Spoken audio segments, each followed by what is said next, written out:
JL Warren, who's pretty awesome. Tell us a little bit about yourself. Thank you. Yes, it's awesome to be on the stage again. I'm JL Warren. I run the YouTube channel Bridge the Divide. I'm also an atheist activist. I focus on irrational beliefs, the irrational behaviors that follow, and how, with education, rationality, and reason, we can bridge the societal divides that are created by them.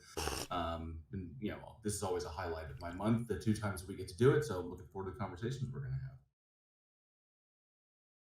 Then we've got TJump. TJump, you're pretty awesome as well. Why don't you tell us a little bit about yourself? Potato. Awesome. And then, so I'm Taco. I put this together, but we're glad to have everybody. We'll go ahead and get started. I was talking to Moon Splitter Muhammad prior to the event. It sounded like he had a pretty interesting concept of God, and that it was definitely worth some time. So, tell us about your God concept and why it exists. Yeah, so I think God, defined the way I define it, has to exist. God being the very foundation for reality. I'm not sure if you guys are familiar with the Christian versions of the transcendental argument for God. Just to ask, because if you already know it, then I don't need to flesh it out that much. Do you guys know transcendental argument for God? Why don't you give us your breakdown of the transcendental argument? Yeah, sure. But anyway, I may as well do it because I have a different version from the Christian version anyway. But basically, for reality to exist, it needs a metaphysical basis. And why that would be is simply because all concepts and all objects are instantiated. And yet they have to be instantiated in reference to something. And whatever they're instantiated in reference to is going to have to transcend their own existence. And this would apply to the entire universe, basically. The entire universe, the entire realm, all of that would have to be instantiated from some fundamental something.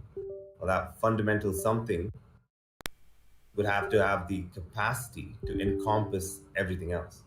All concepts, all ontological primitives, all materiality, everything, including consciousness, all those things. And it would have to therefore have supra properties that would enable that to be the case.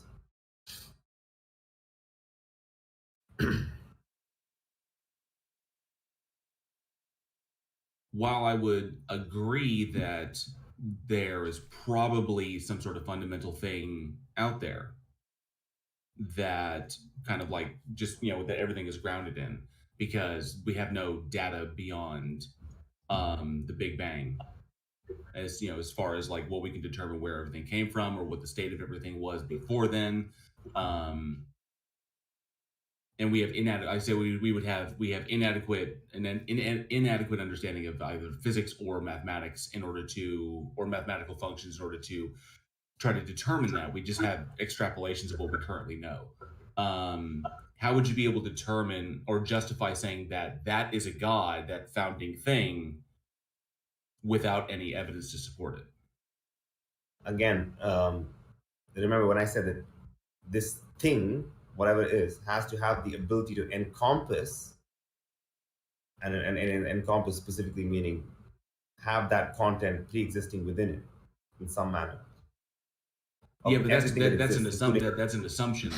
You're assuming that it has to have that this one particular thing has to have all this stuff.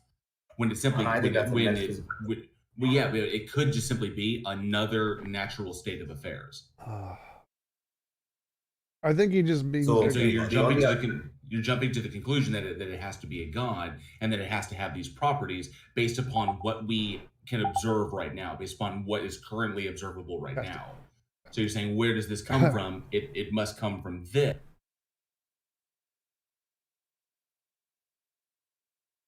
How do you make the leap? And I agree that there's probably something fundamental, but we don't know what it is currently because we don't have enough data points. We don't have enough information to draw a conclusion. So the intellectually honest position is to say we don't know. But how do you make the leap to God with no data to support that conclusion? So I think what is when I say it's metaphysically necessary, You're saying that it's an assertion or an assumption. This was the word you use. The way I am explaining this, or rather what I truly believe to be the case, is that this is not an assumption, but this is just metaphysically necessary, which is a higher level of reasoning than pure logic. So it's metaphysically necessary. It's a more rigorous statement than even a logical statement.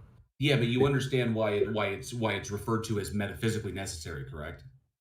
Yeah, of course, because it simply cannot be otherwise. Well, it's because there's nothing beyond that that explains what we currently have. And so we have to go to a metaphysical reason. We have to go to metaphysics to explain what physics cannot currently explain. So we have everything we have. We have the universe, right? And we have everything that we can observe up to a particular point. There are things that we don't know that we may know in the future, but we don't currently know. And so you're making the jump that it has to be this metaphysical thing when in all actuality, because we have no information, we have no data, it literally could be just another state of affairs, like another state of physics or another state of reality that we just don't know yet and we can't access yet. So you're assuming it has to be a metaphysical thing because there's no physics to describe it currently. So how do you make that jump with intellectual honesty? That's actually not what I'm saying. I'm saying that even what you're calling a physical explanation, right? So this is I'm not punting to the frontiers of our knowledge to say that, well, that thing which finally explains everything will be something we discover, which will be metaphysical. I'm saying even the stuff that we currently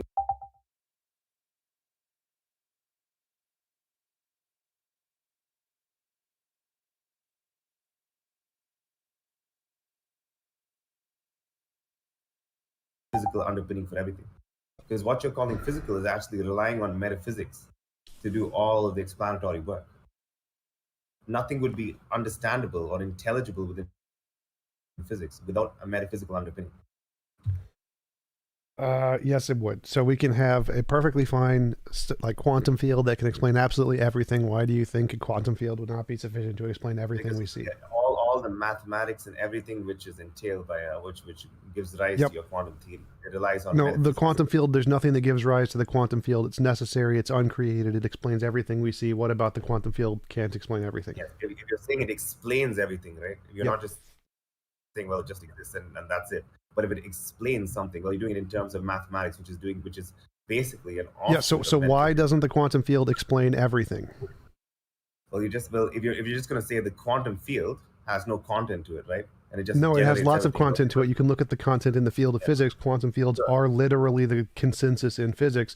Why does that, which has empirical evidence, is the current consensus of the most basic explanation of anything in the universe? Why is that a worse explanation than you making up a new invisible sky daddy?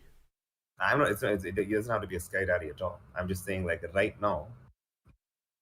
even right now, whatever content you then have that you think explains the universe via quantum mechanics relies on metaphysics. No, it is the metaphysics. So this is the most fundamental thing that makes up absolutely everything in the universe. Nothing can exist without this thing. It is metaphysically necessary. It is a metaphysically necessary quantum field. Why do we need some invisible sky daddy? Because the quantum field is a very specific metaphysical statement of affairs. No, it's not. It can be anything I want it to be. So that's not an argument. Why can't a metaphysically necessary quantum field explain everything? A metaphysically necessary quantum field is just one specific set of equations in a specific system. No. A quantum field is literally a physical thing. It's a literally existing thing. It is an ontology. Yes, regardless of your belief of whether it's a physical thing or not, right? Let's even assume that it's a physical thing. It's still, its content is not of a self-evident nature, which would... Well, that's epistemology. That's literally irrelevant. It's literally irrelevant. So there's no such thing as a self-evident truth in that thing. That's just what we appear to be the case. So God isn't self-evidently true at all. God is something that we know is not true. It's garbage. So empirical things that have been demonstrated, like quantum fields, are more likely to be true. Things we've demonstrated are not imaginary. You're just saying there's this imaginary sky daddy that you imagine to be true, and it seems self-evidently imagined to be true by you. I don't think I've even invoked a sky daddy so far. So well, no, Moonsplitter. You just said that the quantum field is it's not that it's self-evident. It's there. It's the most fundamental thing. That's what TJump's trying to describe. What you basically said is that it's not self-evident, and it is because it is the most fundamental thing of everything. It is the most fundamental thing. No, so but you said that God was self-evident, and I can already disprove that now because it is not self-evident to me. Okay. So neither is the quantum field self-evident to me. Yes, it is. Yes, it is. I'm not using that rationale because it's asinine. So, but what I am going to say is that like self-evident means that you would never have to even reason towards it. The axioms of logic are self-evident because there's no further reasoning that needs. There's no other possibility of axioms that you could choose. Well, actually, yes, there is. So there is no such thing as self-evident there, and God isn't self-evident, and it doesn't matter. But more importantly, wait, it doesn't matter if something is. Hold up, stop. It doesn't matter if stop. Can you mute him for a second so I can finish my sentence? So it doesn't matter if something is self-evident. That's not an argument for anything. It makes no difference. It's not. It doesn't mean it exists. He interrupted me. He interrupted me. I know he's a big celebrity and all that, but like yeah, because I was debunking your point and you haven't addressed the point. Yeah. So anyway, self-evident is not evidence. Don't let that happen again, right? Because I'm not going to take part in a discussion which has that weird power dynamic where someone can interrupt me and then ask me. Man, come on, just calm down. Yeah, this is the last bit of meta that I'll do. I'm just saying that. It's the last bit of meta I'll do, but I'm just saying that. Anyway, so self-evident again is something which you can not reason to. It's something which you just accept to be true. So if you have this quantum theory which relies on the logical axioms, self-evident literally doesn't matter. It's irrelevant. But you just pull it does matter, because if you just pull these axioms, which are the very underpinning at a mathematical level of your quantum theory, then there's nothing self-evident about the theory. No, I've already debunked your dumbassness. Self-evident isn't evidence. It doesn't matter if something is self-evident. Secondly, God isn't self-evident. Logic isn't self-evident. None of those things are self-evident. If you're going to make that claim, then you have no basis for your entire theory. Yes, I do. It's called science. So you don't need anything to be self-evident. Self-evident is epistemology. It has nothing to do with ontology. So things can ontologically stop talking. Things can ontologically exist if you don't know they exist. The fundamental nature of reality, whatever it may not be self-evident to you because of your little tiny brain. It doesn't matter if something is self-evident to you in your little tiny brain. Reality does not give a shit. Sure, no problem with that, right? But then if you're saying that a quantum field is self-evident, which you claimed earlier. No, it's not. I didn't claim it was self-evident. I don't care about self-evident. Yes, you did. Little boy, you did. No, I didn't. Yes, you did. No, I didn't. I said it was metaphysically necessary. I didn't say it was self-evident. Okay. We're not going to call the guest little boy. Just calm down, stop interrupting, and have a conversation. I'm unmuting you now. I'll pull him back in. Yeah. All right. I'm okay with him insulting me. Do you have a recording of this? Do you have a recording of this? What? I do. Do you have a recording of this? Well, he said self-evident. Let the record show. Because he was reasoning by the. No, I think that was JL. That may have been me. Moon. That may have been me, and I may have misspoken. So I did not. You can check it back. If not, I'll eat my shots on camera. I'll up for that back. Just move forward. Just move forward on it, yeah. Yeah, but I'm saying if nothing is self-evident, right, then you will never be able to even form this quantum theory, which so-called explains everything, or whatever. No, I've already debunked that. Theory doesn't matter. Like, it doesn't matter if something is self-evident or not. That literally is irrelevant to ontology. Self-evidence is epistemology. Ontology is what exists. There can be a metaphysically necessary being who is not self-evident. There's no logical contradiction there. Your argument is debunked.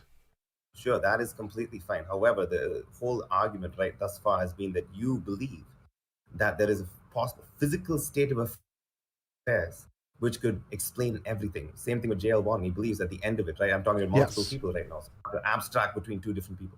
Both of you seem to have the belief. Let me ask you straight up then. Do you believe that there could be a physical state of affairs which explains all of reality? A state of affairs just describes a state in time. That's irrelevant. There can be a physical thing which can exist outside of space-time and be outside of a state of affairs. Yes, that can explain everything. State of affairs doesn't just mean a physical state. Yes, it does. Metaphysical state of affairs. There's no such thing. Is the word. So again, you've given no reason to think that you need a Sky Daddy. I'm gonna rephrase. Is there a physical system, right, Yes. ontologically existing physical system that Yes. could explain all of reality. Yes. Yes. And what does explain mean? What does it means? It grounds, acts as the foundation, and created literally everything else that exists. And is explanation epistemological or ontological? Ontological. So ontologically, it is the grounds that causes everything else. It's not an epistemic explanation. It's an ontological explanation. Explain to me. Go ahead and explain to me how an explanation cannot be epistemological. Go ahead. Explain is just a word to evoke the fact that this pre-existing thing caused the other things. We just use the word explain to express that. It's an ontological fact that this existing thing caused those other things. That's all ontology. It didn't epistemologically cause other things. Other guests, do you want to have a crack at this? Other guests, do you think that something can be explained without reference to epistemology? I'm in agreement with the idea that you have to ground your epistemology in metaphysics. Yeah. So this TJump believes right now. So because we need to create a separation here, I don't want to argue against everyone because this is ludicrous that you could have an explanation which is ontological without a reference to epistemology. Gravity explains why things fall. Gravity has no consciousness. You're an idiot. How does gravity explain it without epistemology? There is a phenomenon. Epistemology necessarily. No, oh my God, how are you this dumb?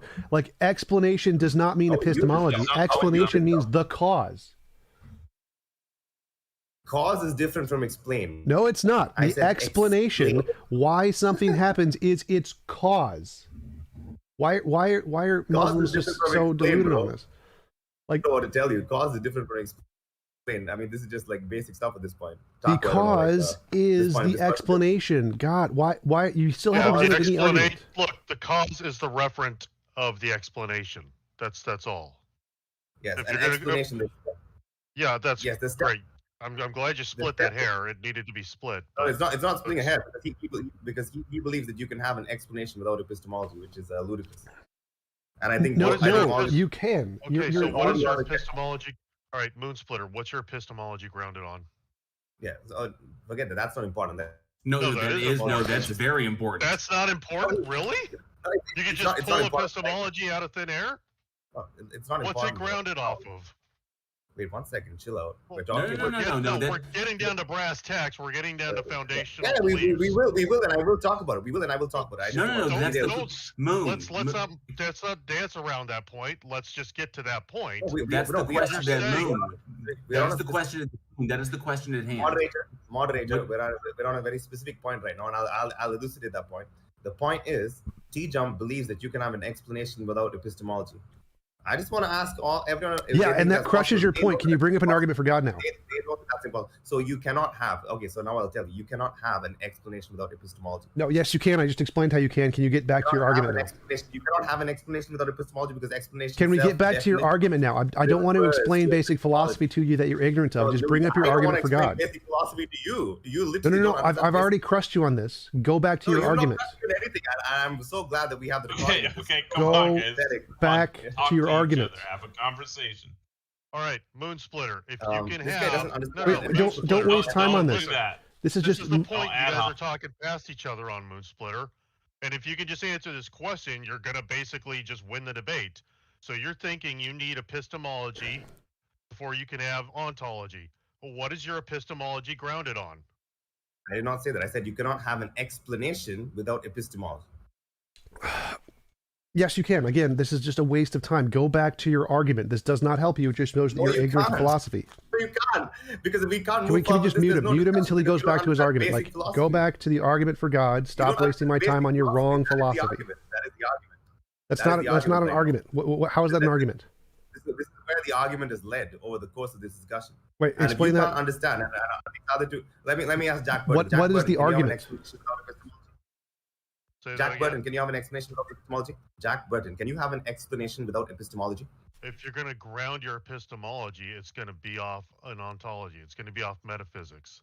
At least that's how. It's a yes or no question. Can you have an explanation without an epistemology? Yes, but you're skipping a step. You're going to end up begging a question. Exactly. And J.L. Warren, can you have an explanation without epistemology? I'm more interested in what you're grounding your epistemology in. We're past that point. Why can't anyone answer the simple yes or no question? The answer is yes. Moon, be quiet. The reason is because we are past this point. Jack and TJump have sufficiently explained why you're wrong on this. And now we want to know what you ground your epistemology in. But these guys don't understand. Taco, let me ask you. Let's see how good you are. Like, Can do you think you can have you're skipping the point? Can you have an explanation? Either answer the question or we're going to move on.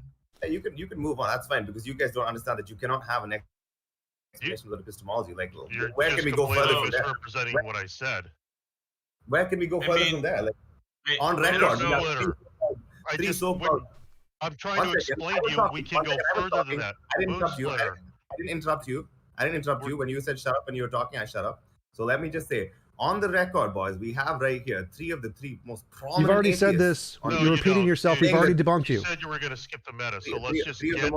Moon Splitter. You said you were going to skip the meta, so skip the meta and just tell us what your epistemology is grounded on. I want to recap the argument here. The argument here is he said only a metaphysically necessary God can explain everything. I said, nope, we can explain it with the quantum field. A quantum field can ontologically be the explanation for everything we see. You don't need a mind for any of that. So the quantum field is equally as plausible to explain everything. And then he's going off on this silly semantic garbage which has nothing to do to refute the argument. So I've debunked his nonsense, and he's done nothing except bring up semantics, which waste time. I'll recap the argument accurately, right? So TJump believes that you can have a physical quantum field. Okay, mute him, get rid of him, because I've already, that's not even the argument. The argument was quantum fields can ground everything. A physical quantum field which can explain all of reality. Yes, it can. But without epistemology. But without epistemology. Moon, I'm down for a second. So they're asking you a question, and you're going off on tangents. JL, you had a question for him. Go back to because that's where we were at. Because they all answered your question. So JL, I want to know. 4 questions to 1. So JL, one-on-one. Moon, I and Jack and TJump would like to know what you ground your epistemology in. And I would like to have a yes or no answer to my question, which I've not yet got. I've literally said yes like 20 times. You're like, can we get? Let's move on. Let's move on. This guy's done. Jack Burden, not from Jack Burden to JL Warren because they don't want to seem foolish on a live Discord fucking. Moon. Chat. The answer is yes. The answer is yes, but the answer is yes, but it's also irrelevant. That's why I'm not interested in that line of inquiry because it's just prevarication. I want to know what he grounds his epistemology in because he keeps dodging that. So yeah, and we tried there. That wasn't okay. You should be more respectable to people. Honestly, the answer was it's a bad question. So well, I mean, what he was trying to get to was fine. Explanations require intelligence because explanations are a kind of thing we do in epistemology. Therefore, the foundational thing to explain anything would require a mind. That's the argument he was trying to get to, which is dumb because no, it doesn't. Like, yes, gravity explains why things fall. Does gravity have a mind? No, because the way we use the word explain does not require that the thing doing the cause has any mind in it. So his argument, which is a silly Muslim argument playing with words, which is they do that a lot, which is just so weird, was trying to get to the fact that you need a mind. He just never got there.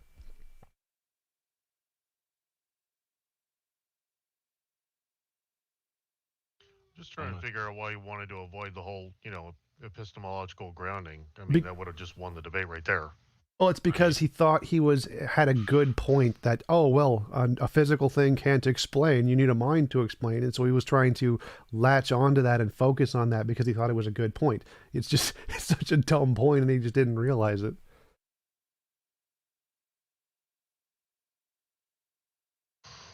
All right. So we had Nitrous here wanting to talk with the group. It looks like he unmuted.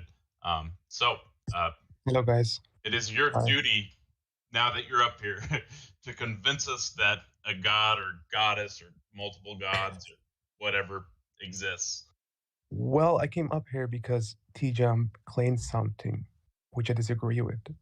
And he claimed that there could be a metaphysically necessary state of affairs but it's not self-explanatory.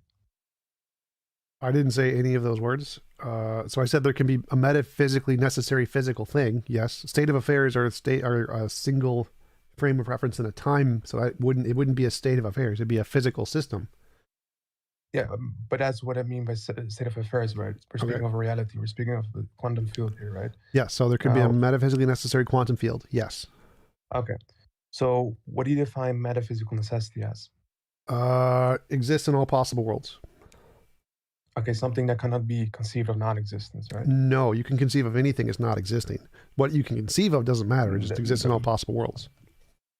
No, but what I mean by not conceive of non-existence, I mean by that the entity you're speaking of the reality you're speaking of, in of itself cannot have a respect of non-existence. So right, but that's different from conceivability. We can conceive of things not existing regardless of whether or not they can or cannot exist. Well, I would say with a necessary entity, that is not the case. We cannot conceive it of non-existence. Well, that's just wrong. We can prove that wrong. Yeah, that's imposing a limitation on thinking, which because well, no, you can imagine a possible world with literal nothing, and that's a thing in philosophy. This is well understood in philosophy that nope, there's no such thing as a thing you can't imagine not existing. No, but if you can conceive of non-existence, then of itself, it means that the entity or the reality you're speaking of, in of itself, has a possibility for it not to be, because conceivability means possibility. Right. I agree with that. That's why there is no such thing that cannot be conceived to not exist. We can conceive of a world with literal nothing. Sure, but that's why. So why would it be necessary then? So you're saying the entity you're speaking of, or the because necessity means that it must exist, not that you must imagine it exists. So there could be a metaphysically necessary. One sec. There could be a metaphysically necessary entity that we just don't realize is metaphysically necessary. So metaphysically necessary means it must exist in all possible worlds. It does not mean we have to imagine it in all possible worlds. No, but you said, look, you agree with me that conceivability implies possibility. So if you say that you can conceive it of non-existence, then it means that it possibly may not exist, which means that there is a possible world where the entity or reality you're speaking of does not exist. So again, the fact that we can imagine it doesn't exist does not equate to there is a possibility it doesn't exist. Our ignorance. But wait. Hold up. You're confusing epistemology and ontology. Our epistemic means of imagining things gives us an idea of what is possible. Does that actually mean it's possible? No. It could be the case that there is a pineapple that exists in all possible worlds, and it's not logically possible for it to not exist in all possible worlds. We just don't know that yet. So we think pineapples are just physical things, but maybe there's some essence of pineapple that's metaphysically necessary. We don't know that, but the fact that it is metaphysically necessary is a question of ontology. It is. Regardless of whether or not we know it, regardless of whether or not we imagine it, doesn't matter. Our imagination is irrelevant. But wait a minute, if you can conceive of non-existence, then you're not epistemically verified in believing that it is necessary. You'd have to give them... Right, you're not justified in believing it's necessary. That's correct. Yeah, exactly. So you cannot argue that there is an actual state of affairs that is metaphysically necessary, such as the quantum field. Because you can conceive it of non-existence, which means you're not epistemically verified, justified in believing that such. Well, sort of that's correct. Sort of that's correct. So you're correct in stating that you're not justified in saying it's metaphysically necessary, just like no one is justified in saying God is metaphysically necessary. But in my argument, all I need to do is to have equal justification as the alternative. So if they say God is metaphysically necessary, and I can say the quantum field is metaphysically necessary, and we can both imagine them differently, well, then they're both equally qualified to be metaphysically necessary. Right. I agree that neither of them are justified. Neither of them are, like, I don't think metaphysically necessary is a logical term. I think it's garbage made up by a bunch of theists that has no plausibility in philosophy whatsoever. But if they think it's a rational criterion, then I can mirror that criterion and I can come up with an alternative that has equal qualifications to be metaphysically necessary, then that debunks their argument. So I agree, yeah, I don't think there actually is a metaphysically necessary quantum field. I'm just using that as a parody to show the theist argument is stupid. Oh, so you're basically arguing that, well, you can say the same thing actually about a quantum field, for example. Yes. And you can just say, well, this is what grounds reality, right? Right. So just like they're arbitrarily asserting God is metaphysically necessary, I can arbitrarily assert a quantum field is metaphysically necessary. Sure, but would you agree with me that in both scenarios, when we speak about a personal sky father and a quantum field, that if one claims that either that entity or the quantum field is necessary, then that would be absurd. Yes, I think both are absurd. I don't think metaphysically necessary. I don't think there is such a thing as a metaphysically necessary being. Okay, sure.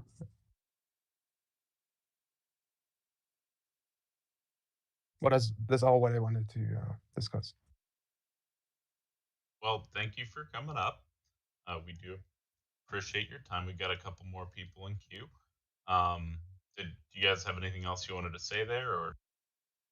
Potato. Perfect. All right, so Clark, you're next in queue. Pineapple Pony apple. up right now. Welcome, Clark. I guess go ahead and convince us that a God exists.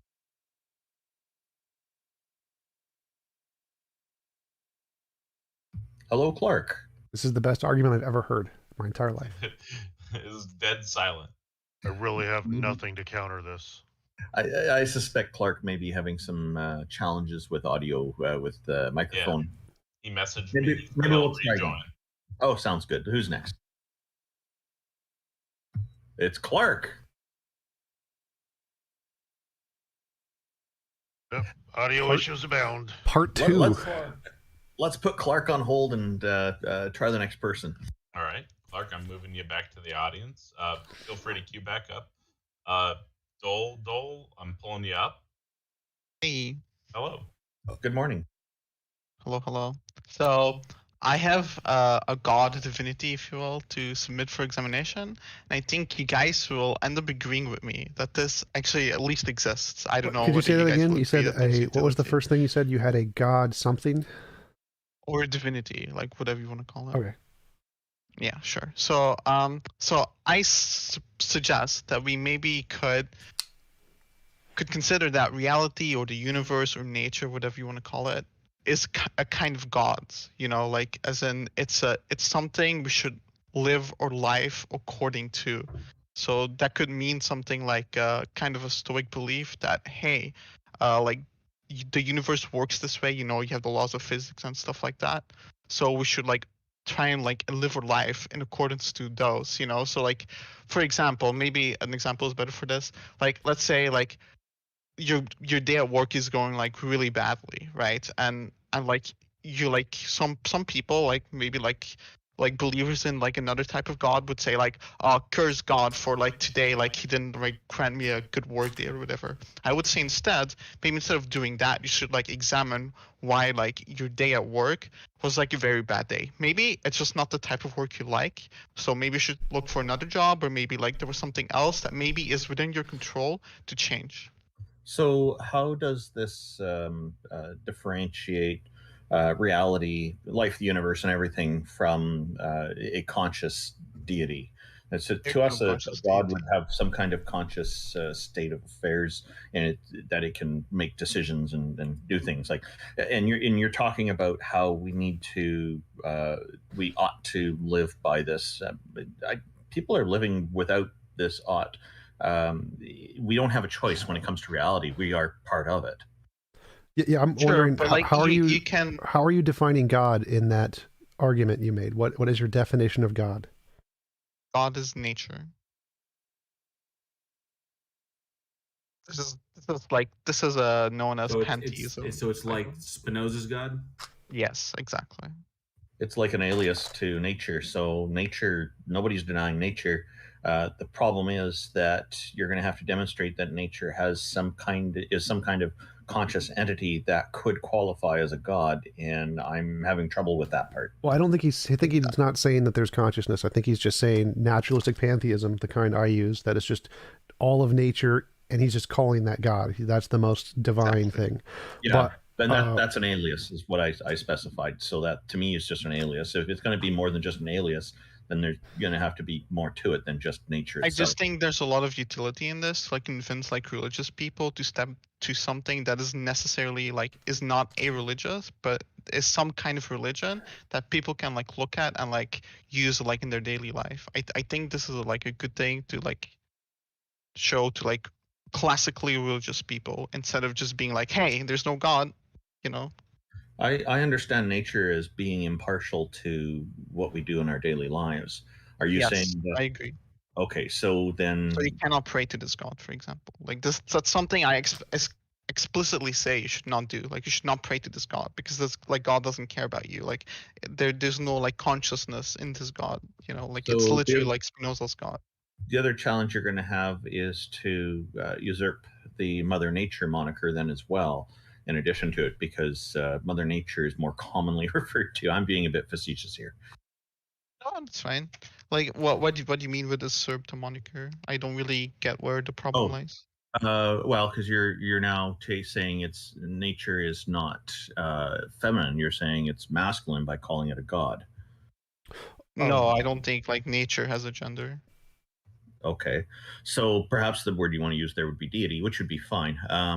Yeah, that's why I said divinity too. Like I used God because that's how like it's worded in the challenge of the like title of the channel, right? But like I prefer to use the word divinity. Okay, yeah, actually, the advertising, if you look at it, talks about convince us a god or a goddess exists. It's just the label for the name of this stage is limited because Discord cuts it off if it's too long. I'm just saying, like I used God because that was how it was worded by like the administrators, but like I would use divinity if I had a choice. Okay, so divinity. So again, how do we verify that there is that nature is divine? Because divinity is nature, like they're synonymous. Divinity is nature? Hang on, I'm just going to bring up the definition of divine. What do you mean by divine? Divine, it says of, from, or like a god or deity of some sort, or providence of God. Those are the kinds of things that come up right away. Pardon me. Exactly. And nature is divinity, so that follows that definition. Well, so I'm fine with your argument. It's just that you're changing definitions that people classically use very differently, and so I think it's useless. So I think that if I just said God is a potato and my potato exists, therefore God exists, that's perfectly a valid argument, but it's just changing the definitions of the words, and so no one cares. So if you're just saying nature exists and nature is the most fundamental thing, then yes, I agree, but that's not a god. I'm saying more than that. Like I'm saying, Tom like summarized what I'm getting at too. So thank you, Tom. Go ahead. I'm saying like let's take like how nature is as our God, you know, like a lot of people like want to live in accordance to the Christian God, for example, if they're Christian, right? So they look at like the Bible or whatever, and they look at, hey, how is it told to us that this supposedly like divine being existed, right? And I'm saying instead of looking at what does the Bible say about the Christian God, I'm saying look at what nature says about nature through things like physics or like biology, chemistry, you know, or sociology. So the issue here is when people are living in accordance to God, God is representing a set of rules and conditions and edicts and practices and traditions and whatnot and ideals that may deviate from nature. When we're talking about nature, as I stated before, we're part of nature. We are living in nature. The whole universe is nature. The whole cosmos is nature, as far as we can tell. We don't have a choice on it. We can't deviate from it. So there's no point in trying to live in accordance to it. We have no choice. This is where we are. So this doesn't seem to be something extra that we need to do. I disagree with you. There are people that reject like reality, or at least try to. You know, I agree that if a car is going to hit you, a car is going to hit you. Exactly, but that's what I'm saying. People that do try and reject reality, they should not do that. And some of them who are doing that are on a chemical dependency, such as medication, prescription or non-prescription. Others are following a cult or religion, and sometimes that can be a good thing or a bad thing, depending on society's expectations. Yeah, exactly. Like I'm essentially saying something like the Bible like does not necessarily like convey the best wisdom for this day and age. So instead of doing that, maybe we should look at like the one thing that we know exists, and the one thing that I think is most logically taken as something that is divine as in nature, right? We should look at that and examine that. And when I say nature, like I mean reality or like the universe, right? Literally like everything that happens. We should like seek to examine it, understand it, and then live according to it. Well, the thing is, what you're basically saying then is don't follow religion and don't follow a deity. Well, yeah, but I think essentially, yeah, you can take it as such. Like I reject like classical like theism, of course. Yes. So yeah, so basically, what it sounds like you're trying to argue is that people should follow nature, and that's something we don't have a choice on. If we're not doing anything, we have the choice to deviate from it, but the default, the null hypothesis default, is that we are part of nature, and that's that. It sounds to me like all you're trying to do is label nature as a deity and as divine. I think that's I think I've said much more than that. You know, like we should like live according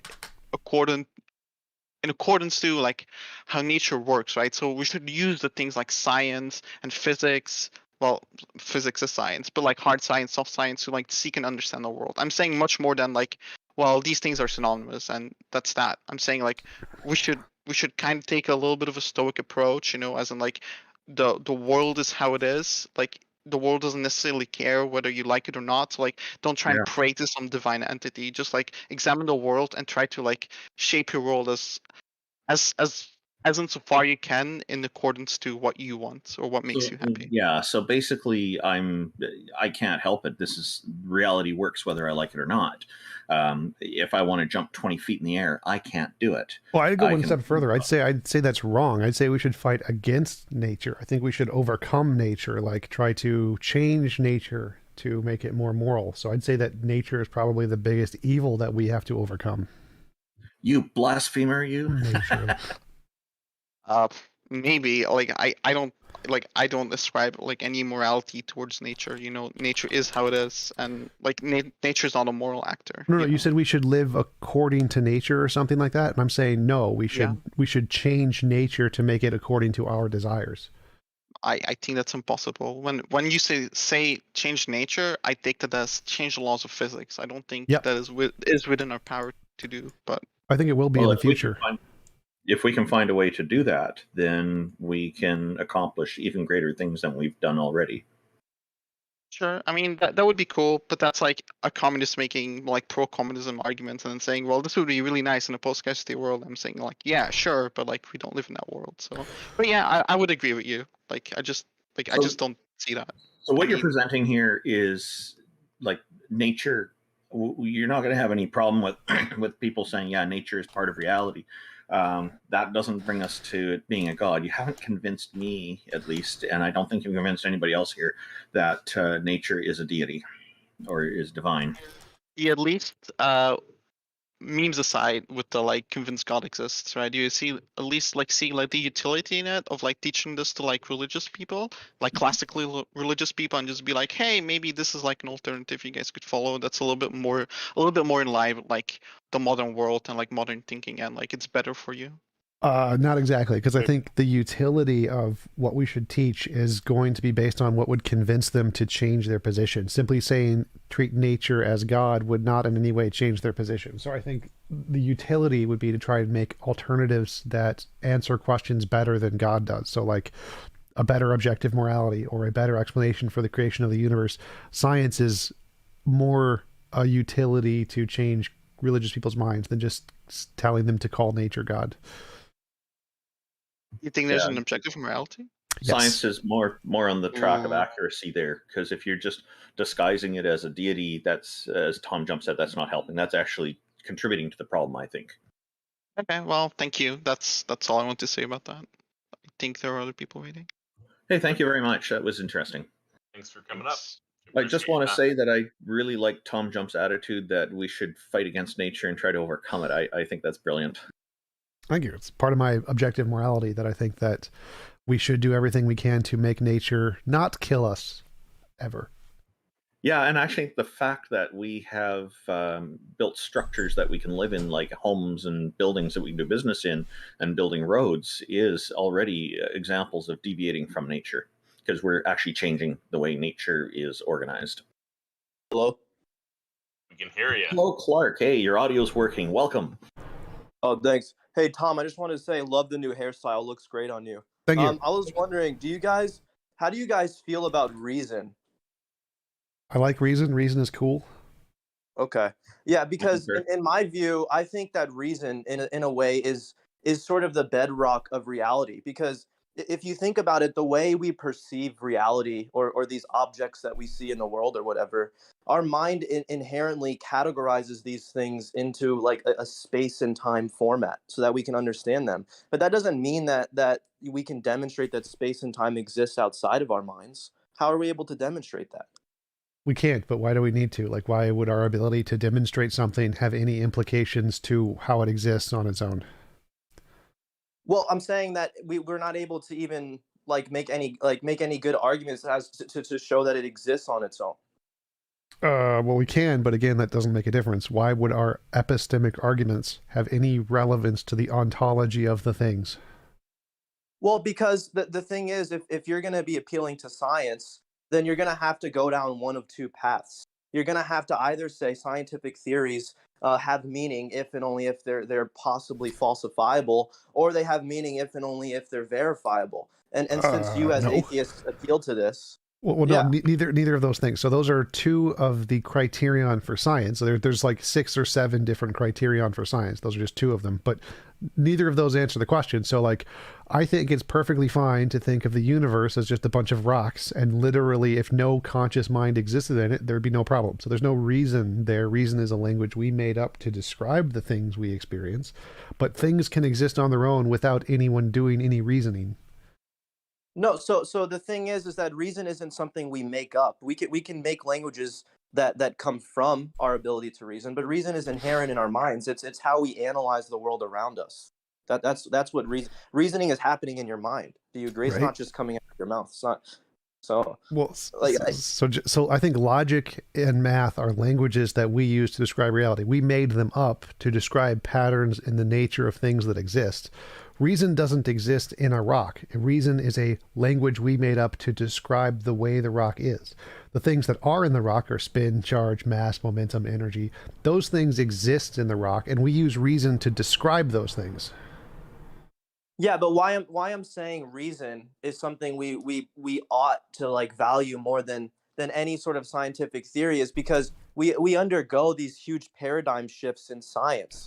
Like for example, going from Newtonian mechanics to general relativity. And if we look at the actual axioms of these paradigm systems, if we look at the axioms of Newtonian mechanics, they're completely different from those of general relativity. You can't like absorb the theories we've gained from Newtonian mechanics and just plug it into general relativity. It doesn't work that way. Like you can adjust them and modify them to make them just as predictive and accurate as they were previously, but it doesn't transfer like that. Like so what I'm trying to say is that because of these paradigm shifts, at the root of everything, science is very much a subjective discipline. No. So science is like all of our science. Science is a conceptual methodology, something we made up in our head, just like reason. So reason and science are both things we've made up in our head. But science is things we've made up in our head plus something that can identify and differentiate things in the world. So it's the future testable predictions thing. Whereas just our ability to make up things in our head does not give us the ability to tell about stuff in the world. So because science has this other criterion in addition to just stuff in our head and reason, it gives us the ability to talk about things in the world that reason can't. So reason on its own can't tell us about the world because we can reason in lots of ways that don't describe the world. But science does tell us about the world. Is it always right? No. Does it need to be? No.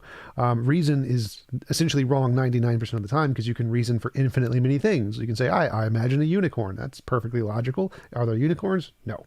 So science gives us a way to, with reason, have a different thing in addition to that we use both of these together to filter down the number of possible things that actually exist, whereas reason alone does not do that. There's infinite possibilities with just reason. Yeah, but Tom, what I'm arguing is that science and scientific theories and hypotheses and all of this, it's tricking us in a way because, there's not really a good way in which we can conclude where the meaning comes from in terms of like a specific hypothesis or scientific theory or whatever. I don't know what that means. How do we derive meaning? I don't know what meaning of the words, like objective moral meaning. I don't know what you mean. Well, I'm talking about in terms of like the statements within the hypothesis. Like what's going to make the statements meaningful if not for something transcendental? Relations between stuff we observe. So we don't need anything transcendental there.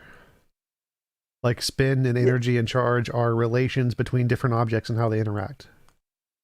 Yeah, but do you think that we need to be able to verify these relations for them to be meaningful? No, they're there whether or not we verify them. Okay, so the meaning to you, I'm trying to figure out, is it going to be derived from whether or not these relations are possibly falsifiable in any way? No, I don't know what meaning is. Just the definitions. We can make up definitions in any way we want. Well, because this is a problem for you, because there's two things here. You either have like verificationism, which just says we should aim to verify the hypothesis or hypotheses, and falsificationism, which says we should try to falsify Again, them. those are only two of the criterions in the evolution of the scientific method. Those are both from the early 1900s. We've added some on then. Right now we use novel testable predictions, which is a combination of lots of other things. So it's not verificationism or falsificationism. Karl Popper, we've made some progress since then. But none of that has anything to do with your argument. So again, meaning is irrelevant here. All objects can exist with no meaning. We just use the words that we've made up, are the meaning of those words we've made up to try to describe the things that we see existing. Yeah, but what I'm saying is the meaning is important because we have to determine what is evidence for a theory.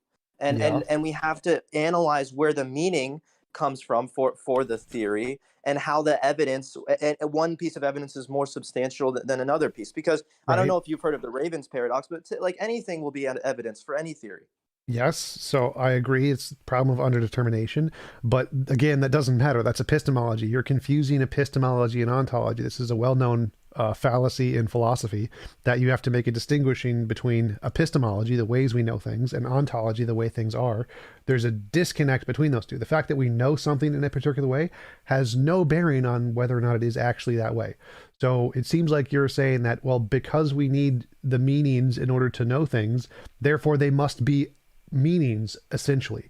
It's like if I need a telescope to look at the other galaxies, well, the other galaxies must then be made of telescopes. Clearly that doesn't work. So simply saying that we need meanings in our epistemology does not follow that meanings are actually inherent in the things that we're describing. It's confusing epistemology and ontology. Yeah, but I'm saying that all observational statements are going to presuppose non-empirical principles. It's not going to be the case that you can just observe some phenomena empirically and understand it without presupposing some metaphysical truths. Conceptual truths. So there's conceptual truths that we make up in our heads, and we presuppose the conceptual truths and then make empirical observations. But that doesn't matter to whether what things exist. So like conceptual truths don't need to exist. They're just ways we use to analyze things. So it doesn't, like, we can assume there's a metaphysical quantum field and there's no meaning inherent in that. It's just the words that we've made up to describe the physical thing. And that's the ontology is the quantum field, and it explains everything, and there's no meaning in the thing.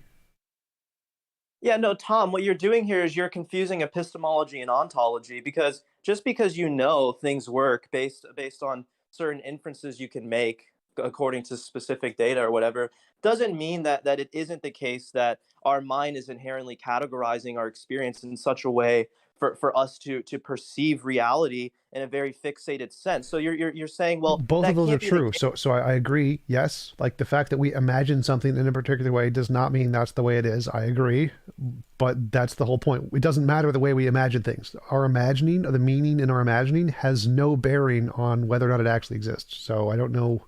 Your argument here just seems to be fundamentally flawed. You don't need meaning in any of that.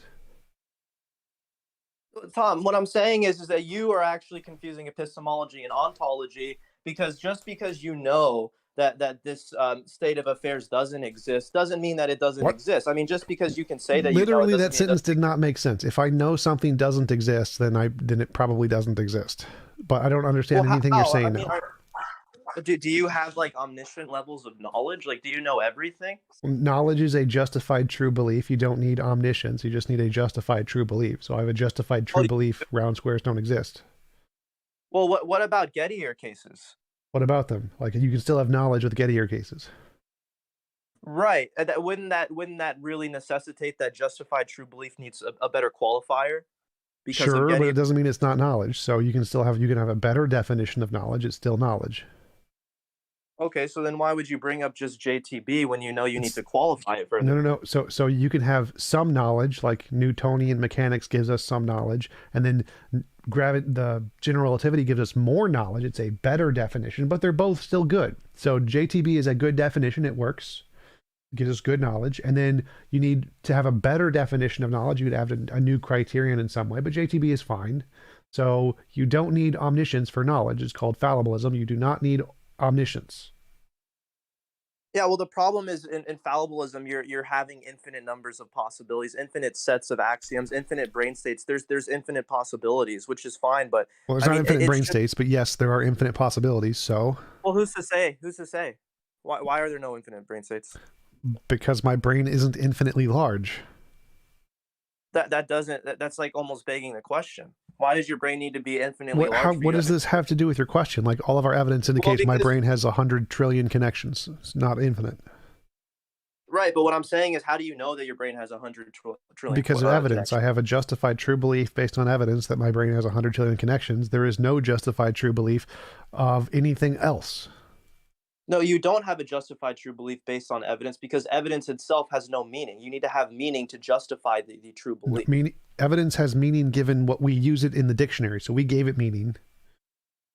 Okay, so what is the truth maker for the meaning of evidence in the dictionary? We made it up. That's the truth maker. The truth maker is we have a word and we gave it a definition, and therefore it's true that word has that definition. The truth maker is we made it up. So anything we make up and put in a book is definitionally true. That's the yes, that's how definitions work. All language is ambiguous. Natural ambiguity of language. Linguistics 101. Yes. Yeah, trust me, I know. I've seen you talk about Bosch, about the chair and stuff. It was pretty cringe. But look, what I'm saying is you're still confusing epistemology and ontology. No, okay? I'm definitely not. So that's all epistemology. This new haircut has got you going crazy, buddy. You need to calm down. You need to actually make an argument. I am. I'm telling you can't rely on evidence. Hey, Clark, we want to try to keep down the number of ad hominems, okay? Well, he's just got a bunch of racist mods in his server. That's okay. It's just a Oh, yeah, not doing that. Yeah, I think I've heard enough. Not doing that.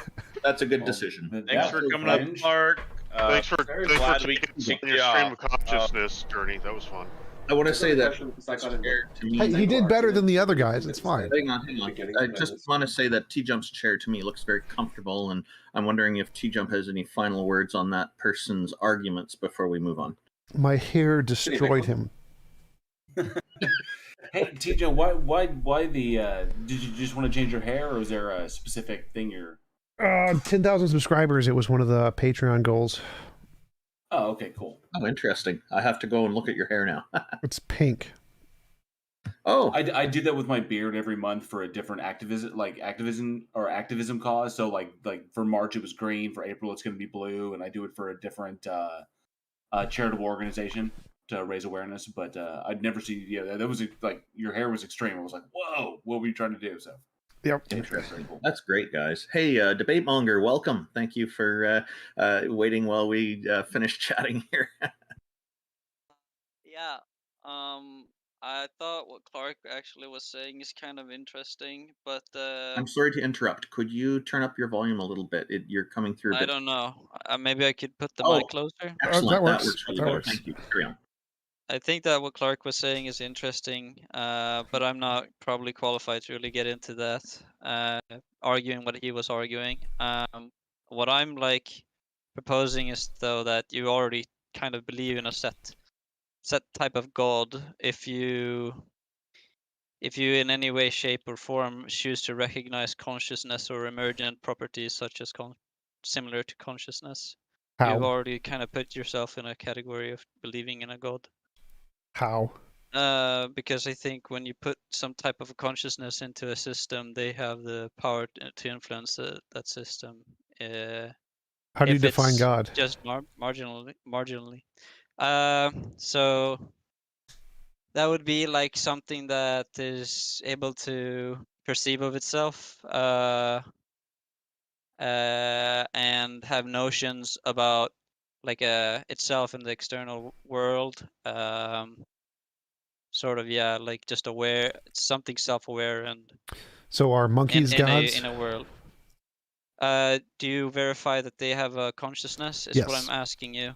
Yes. Yeah, so they would be gods, right? that might be And a flawed concept about what a consciousness would be, right? Because you would presuppose that they are a consciousness. You would not verifiably know that they are one.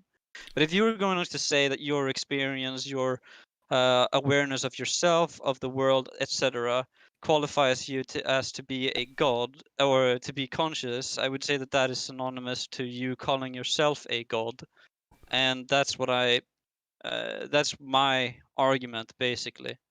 Do you think that there's some holes in that? yes, the definition of God is a conscious being that created the universe. I didn't create the universe. So you're simply changing the definition of God to be consciousness. Like I could change the definition of God to be my PlayStation 4 controller. My PlayStation 4 controller exists, therefore God exists. But everyone in every religion who uses God in a similar way for 7 billion people across the planet would be like, that's dumb. You're just making up a new definition. So it doesn't actually... There's tons of different types of gods in the world. Yes, there are these creationist type of gods, but there are also like lower deities and other type of higher powers, right? Lower, higher powers. I know Yeah. it's weird. Well, higher powers. Yeah. Yeah.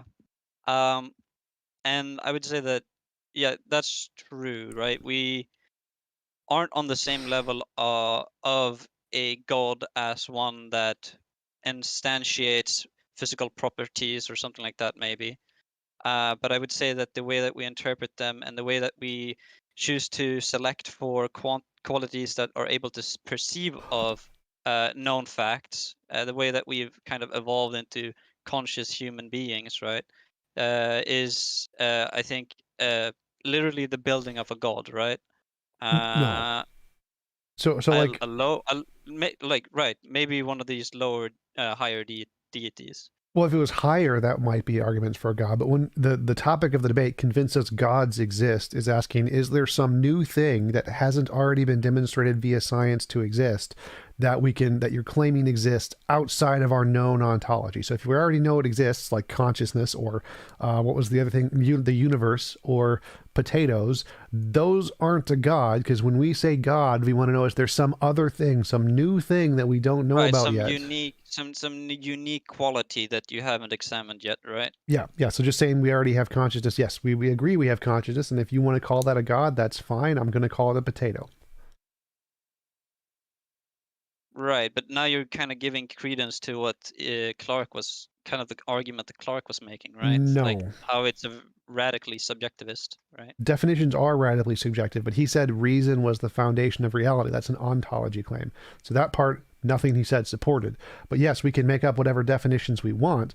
The question is there a new ontology, a new state of existing properties that we don't know about yet, which usually means like a god who created the universe or something. If you're just going to redefine things we already know about, like that's fine. It's just not a god.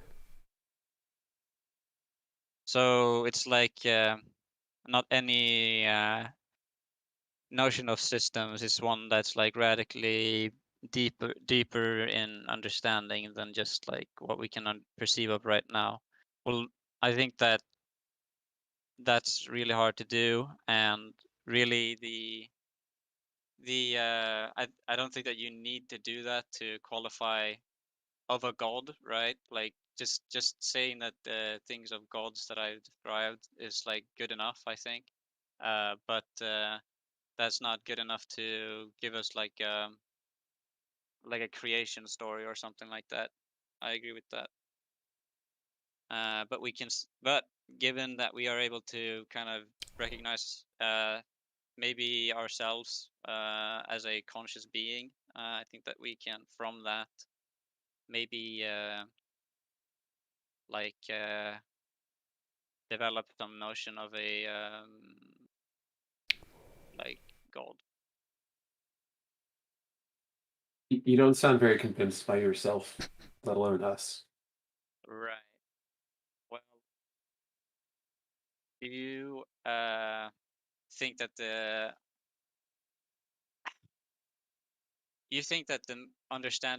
matter of understanding that a human being would have is like limited, right?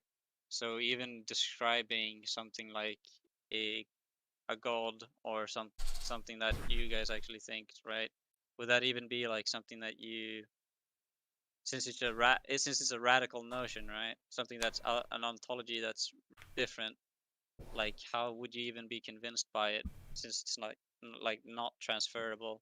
Any novel testable predictions can be used to discover a new ontology. So, like, all of the new particles, neutrinos, were discovered through an empirical experiment. So that was a new thing that was posited to exist, ontology, and it was discovered to exist via novel testable predictions that we could observe. Right. So you're like asking us to do novel testable predictions on another consciousness, right? No, like, I grant all the consciousnesses exist. So I agree they exist, but that's not a new thing in ontology. That's something we already know about. So, like, if you're just redefining things we already know about, that's not what we mean by a god. But isn't the thing that we're trying to test for some type of consciousness, right? Well, I already agree consciousness exists. So, like, that's something we already know about. When we say convince us gods exists, we want to know about something new, something we don't already know exists. Right, and that's why I'm saying, if you're granting that consciousnesses exist, right, you have to grant that like any emergent property. I wouldn't say that any I can't be self-aware of some other type of consciousness. I'm only aware of my consciousness, right?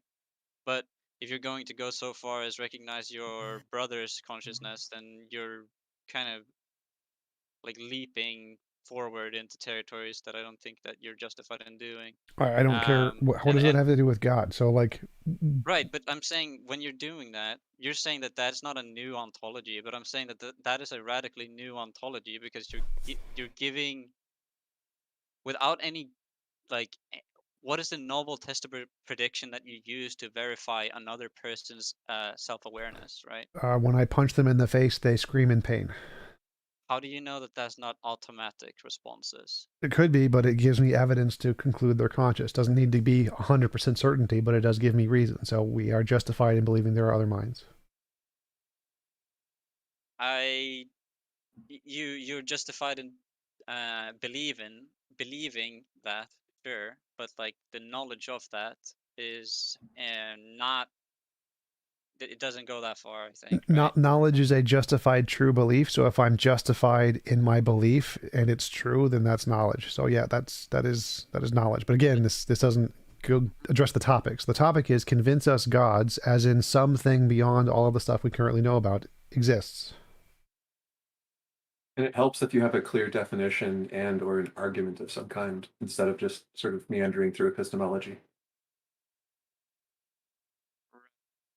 My core argument is still that if you're going to grant one separate instance of consciousness, then you've already kind of granted the notion that there is a God. Even like when you're granting something outside of yourself, then I think that that's you giving up. Like you have novel testable predictions. I have my novel testable predictions, right? So why not just say that my novel testable predictions prove that there is a God or something like that?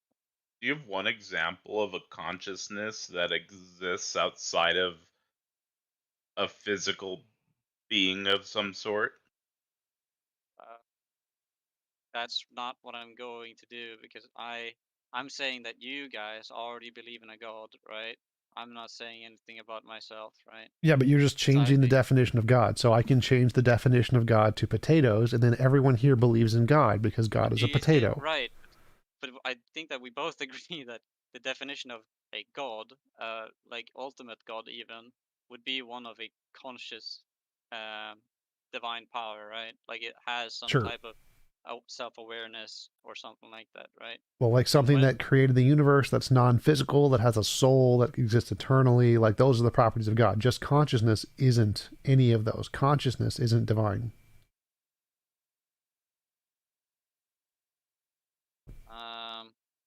Unless you're saying it's like non-physical or something. But that's why I'm saying, like, the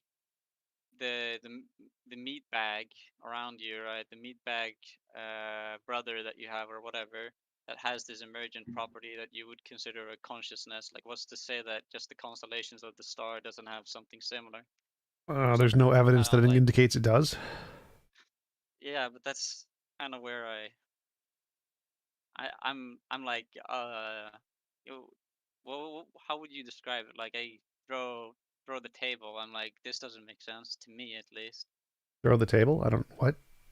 Like this doesn't make sense to me. Like if you're gonna go ahead and say that the constellation of your brother's meat bag grants you that he's a conscious being, then what's to say that the constellation of the stars doesn't grant?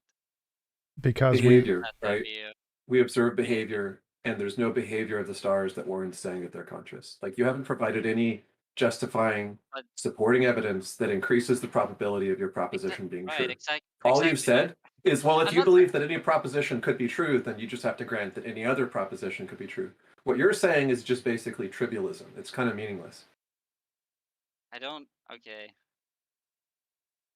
I'm not saying that I think that consciousness is outside of myself exists, right? And when I'm saying that you guys do, like what's to say that with that set of parameters that something like a constellation wouldn't be granted the same type of autonomy? Because it does not meet the criterion we use to establish the probability of something having consciousness. As Ix said, we use behavior. We say, if I punch you, you hurt. If I give you options, you pick things. If we give options to stars, they don't pick things. They don't hurt when I punch them. The evidence we see of consciousness that I can like change the things you feel by zapping you in the brain. I can change what you look like by zapping you in the brain. I can't see any kind of interaction that happens with stars. So all of the evidence we have that consciousness is associated with the brain, stars don't have brains, therefore there's no reason to believe stars have consciousness. All right. I think I'm going to give up on trying to have conversation. It's been good trying to talk. Thanks for coming up. I'm not convinced. Pwned. Any comments or anything? All right, pull up the next one. Flipdo, what's going on? Hey, what's up, man? Just so many biceps. So convince us, God or gods or whatever you think exists. Yeah. So the last time I was up here, I brought up prophecy, like prophecy being fulfilled, being good evidence or enough evidence for Jesus' authenticity of being God. Yep, that'd be great evidence. The way that he would be betrayed by his own people and sold for a slave's price. Well, that's not novel, so that wouldn't be a prophecy. I mean, what do you mean it's not novel? Like any criminal leader, like if you were to say, let's interpret Jesus as like a cult leader. Sure. Do cult leaders usually, get betrayed by their following and sold off for slave wages? Yes. Usually. One of the common traits of cult leaders is that they're paranoid, so that they are always saying, you're going to betray me. And so they have paranoid tendencies. It's one of the most common things among cult leaders. And it usually happens that people in their congregations sell them out, give ins to the governments or their authorities to get into the organization to arrest them or to find stocks or whatever. That is usually one of the primary ways that cult leaders are. Is there an instance? L. Ron Hubbard, the Drink the Kool-Aid people, all of the different cults. Jim Jones, yeah. So it's pretty common. Kool-Aid people. Yeah, I mean, like, were they in trouble for an actual crime? Some of them not. Like, whether or not it's a crime doesn't matter. It's whether or not does the government like you or not. And if the government doesn't like you, then they're going to find ways to get in, like plant moles, like Falun Gong in China is a good example, and they're going to arrest you. So whether or not they committed a crime doesn't matter. If the government doesn't like you, then they're going to try to take you down. So the reason it's prophecy though, is because this was written, I believe, 800 BC before. Again, so if you're predicting something that happens all the time, it's not prophecy. So if I predict a war is going to happen, like, that's not a prophecy unless I give like an exact date, an exact time, say the exact person who did it. Like, it has to be really specific. Says this person will betray me at exactly this time, at exactly this date. That's a prophecy. Just saying someone will betray me is not a prophecy. Thank you for the super chat, Jacob. That would be akin to saying, I predict that we're going to have an earthquake and I live in California. Yeah. So I mean, I guess there were two specifications. One, that he would be betrayed by his own people. Common. Common, yeah, I guess. And two, the exact price that he would be sold for. I mean, that's a pretty good one, but what is? I don't remember that part in the Bible. 30 silver pieces. It's there's a previous reference to the Bible. He didn't specifically say himself. Yeah, it's an Old Testament. So this is something. It's an Old Testament. It's an Old Testament statement that was fulfilled in the New Testament. So, Yeah. but the problem is you can't determine if that's prophecy or self-fulfilling, because if there was prior knowledge that amount was important, then here's the issue: is that there's not enough evidence to determine if it's prophetic, or if you can't eliminate the possibility that was used intentionally. So the prophecy would have been known by Jews because it was written in the because it was in the Old Testament. So they would have been aware of that story, or via oral tradition or whatever means. They would have been aware of that amount of money.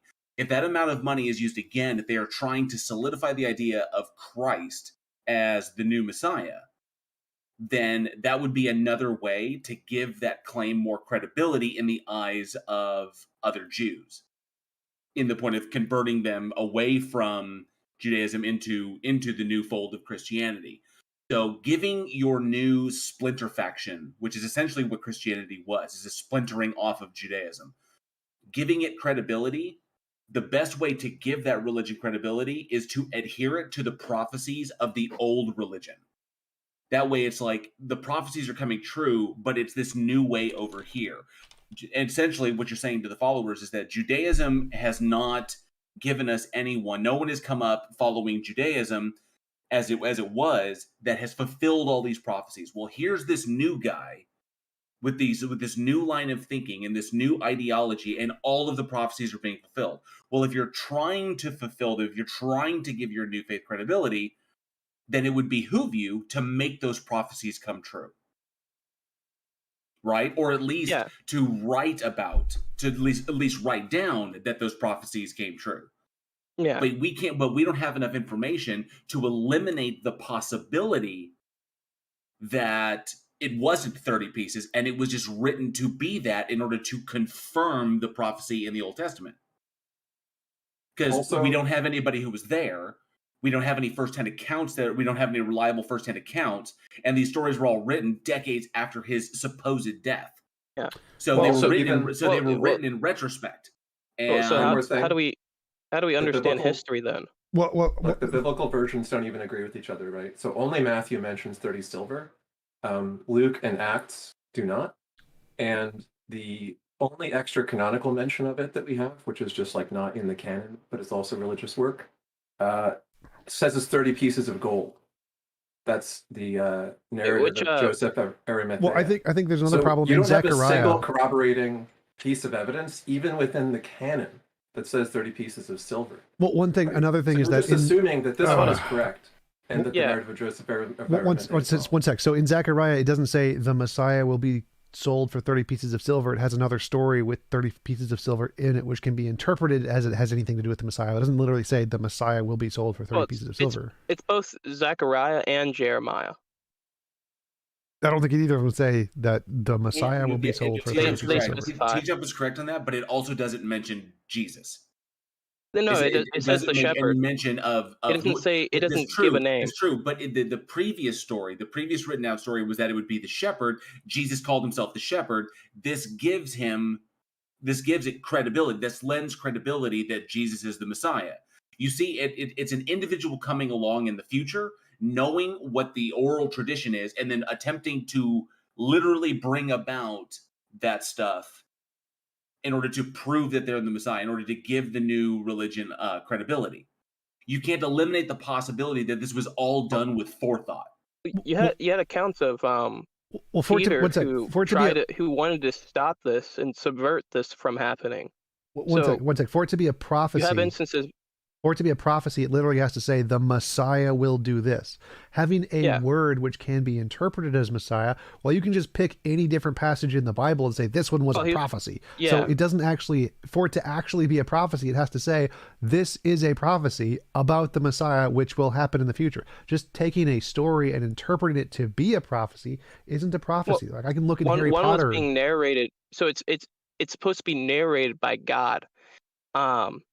So is the whole Bible, but I mean, I guess in reality, but in the specific story of Zechariah, where he explains that what is it? He says, "Give me what I'm worth," and he gave this kind of like astounded kind of dialogue where it's, oh, I'm worth 30 silver pieces, which was the price of a slave at that time, and that's at that time. So you'd also have to be predicted. You'd also have to predict the amount a slave would cost at 800 years from now. So it's like there's no prediction. It's kind of prediction is saying it's kind of hard to predict. It's not a prediction. 800 years in the future. It's not a prediction. So again, for it to be a prediction, you have to say this will happen in the future. Just saying Zechariah says, "Give me what he's worth," and God gives him silver pieces or whatever.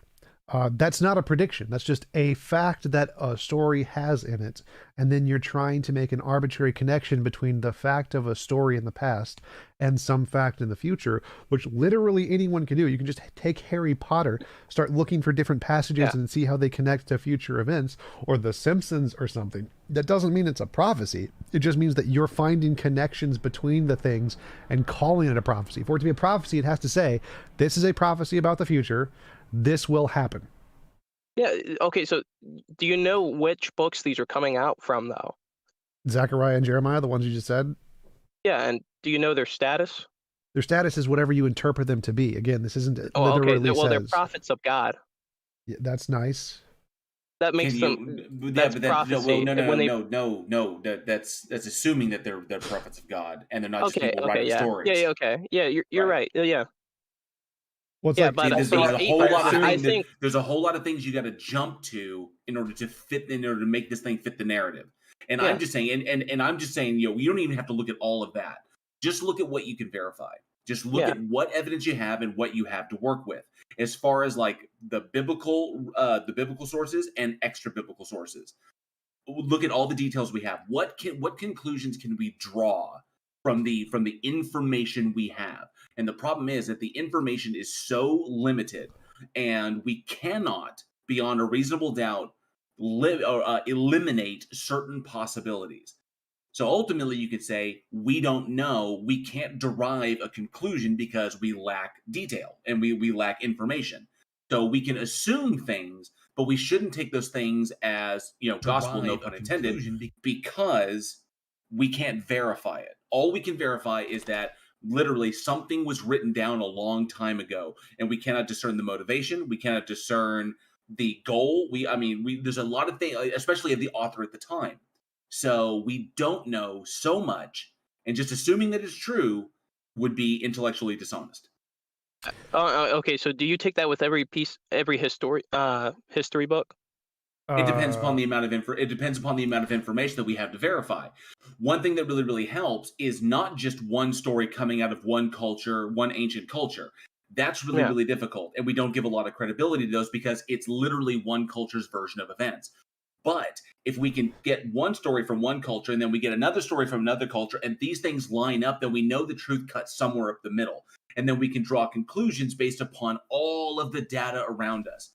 We don't just take one story from one culture that we cannot verify and say, this was history. What we do is we say, this is their version of historical events, then this is this culture's version of historical events, and we compile all of the data into a body of evidence. And then we look at where we look at the connective tissue. We look at where we can draw connections between all of them. Yeah. And then we look at things like, diplomatic correspondence and trade routes and what we know from archaeology. And we put all of this together to form a picture of what most likely the future was like. But there are some sources that earn enough credibility where you wouldn't imagine what they're saying is actually, untrue. Yeah, but not so much in the Bible. If you were talking solely about the Bible in and of itself, I'm talking about historically speaking. So like there are prophecies that are really good. Hinduism has the best prophecy I've ever seen. It predicts the age of the earth is 4.3 billion years old. That's a really good prophecy. Like we know it happened. It was written 6,000 years ago. There's no ambiguity. We don't have to debate the sources. We know this was written in a book thousands of years ago, and it's a really damn good prophecy. The prophecies in the Bible are not, I don't know of any that good. Or in the Quran, the Bible, nothing. Like, they don't give specific dates. They don't give specific information. They're arbitrary and ambiguous, and debating about whether or not we trust the sources, I don't care. We have an example of a really good prophecy. The earth is 4.3 billion, because I think it was just random chance. Like, it's a good prophecy. It's better than any of the Christian evidence, but it's still not good enough to indicate a God. That's a really far-reaching random chance. I mean, I would imagine if you were to, really be serious about seeking God, you would take it into Hinduism if it was that accurate. Whoa. Serious about seeking God? Yeah. I mean, if you really want, it's kind of poisoning the well, isn't it? No, that's fine. Like, he's saying that if you consider this to be real evidence, if you consider novel testable predictions to be real evidence, and this is a novel testable prediction, then that would be evidence of a God, which it is. This is the best evidence of a God ever, but it's not sufficient. Like, if the Hindu Bhagavad Gita was filled with these kinds of predictions, DNA is a double helix, the extinction happened at this time, the universe is 14 billion years old, then yes, that would be great evidence of a God. If literally it said all of these things in the Bhagavad Gita, then yes, that would be great. But there's lots of things it says that are silly and ridiculous and wrong. And the fact that I got one thing right means I'm probably not going to trust exactly right. So it's 4.3 billion years in Hinduism, but the actual figure is closer to 4.5. So we would say it's close, right? Yeah, that's still a better prediction than literally anything in any other religion. So that's still good. I consider that evidence. That's real evidence. I mean, and that's if what we are interpreting from the universe is actually real or not. Well, yes, if science is right, which is the most reliable source we have. Well, I mean, you guys said it yourself. I mean, we make up truth for ourselves. No. Yeah, we do. No. That really comes down to your theory of truth. What theory of truth that you adhere to, like correspondence theory, pragmatist, theory, coherence theory. Yeah, I don't know all the labels. If you wanted changing the subject, does that mean you're conceding that your prophecy is not very strong evidence, or did you want to continue about the prophecy stuff? I mean, I only brought up the seriousness about seeking God, because it seems like if you were to see 4 billion years and you believe wholeheartedly in the sciences, align with it, then Hinduism should be what you guys point to. But yes, you've noted other things. Because TJump has brought it up a number of times, and it's one thing that he loves bringing up to people is why we rely upon science, and that is 3 little words that he loves so much. TJump, what are they? Novel testable predictions. But wait, I agree. That is evidence. That is evidence of Hinduism. It is the best evidence for a God I've ever seen from anyone. That is evidence. It's not sufficient evidence. It doesn't move the probability over 50% exists, does not exist, but it is evidence. If there were lots of those predictions, that would be a real good reason to believe in Hinduism. Yeah, I mean, it's only 500 million years off the current understanding. Yes, but when there's only one out of if there's 100 predictions and only one of them come true, how do I say that prediction was prophecy or just got lucky? How can I differentiate? Well, I mean, that's within Hinduism, not Christianity, I guess. Well, but I'm just saying this. Like, if I were to make 100 predictions, okay, and let's say that these 100 predictions are going to come true in the next 10 years, and then of those 100 predictions in the next 10 years, only one of them comes true. How can I differentiate between what came true, that one thing I predicted? How can I differentiate between prophecy and I just got lucky? Yeah, no. I would say you're just flinging specaghetti, and one happened and something happened to stick, right? Yeah. Right. No, but I think with the prophecy of the 30 silver pieces, it actually, that whole entire prophecy actually came true. He was betrayed by his own people, sold for 30 silver pieces. We've already broken down how there's too many inconsistencies. Well, okay, of all the gospel narratives, it's only mentioned once, and then it's mentioned as a different currency.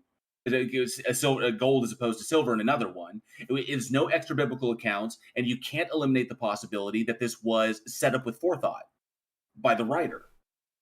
So because you can't eliminate, you can't say it's prophecy. You can say that, wow. From the Gospel of Josephus, though.